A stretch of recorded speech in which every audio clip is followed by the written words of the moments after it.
नमस्कार, मी कीर्ती गायकवाड. स्वागत आहे आपलं आय न्यूज 28 मध्ये.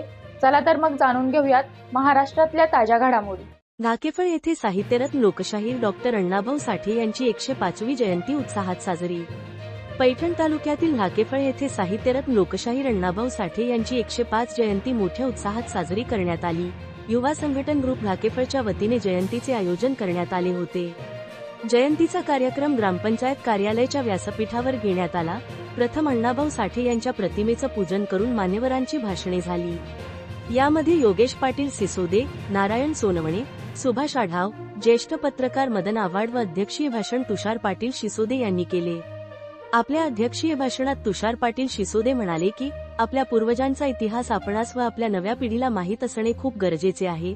अण्णाभाऊ साठे यांनी दलित, पीडित, वंचित, शोषित घटकांसाठी केलेले कार्य व संयुक्त महाराष्ट्र चळवळीत शाहिरीच्या व आपल्या लेखणीच्या माध्यमातून केलेले कार्य हे अजरामर असून कायम प्रेरणादायी राहील.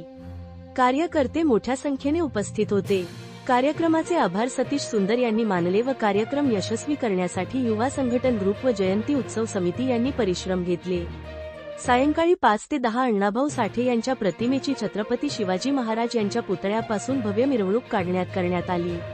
मिरवणुकीसाठी एमआयडीसी पोलीस स्टेशनचे पोलीस निरीक्षक जगदाळे साहेब यांच्या आदेशानुसार बंदोबस्त ठेवण्यात आला होता. पैठण तालुका रिपोर्टर मनीष आव्हाडची रिपोर्ट.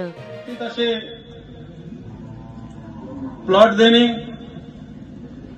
त्यावेळेस कैलासवासी कल्याणराव पाटील या महाराष्ट्र राज्याचे मंत्री असल्यामुळं या ठिकाणी तहसील ऑफिस होतं, या ठिकाणी बँक होती. कुठल्याही गावकऱ्याला त्याच्या पुनर्वसनासाठी तहसीलला सुद्धा जायची गरज नव्हती असा इतिहास मी ऐकलेला आहे. त्याचं कारण असं आहे त्या गावचं पुनर्वसन झालं 72ला आणि माझा जन्मच 72चा आहे. या ठिकाणी या गावचं 8-9 वर्ष मी सरपंचपद भोगलं. त्याच्यानंतर आपल्या या देशामध्ये लोकशाही असल्यामुळं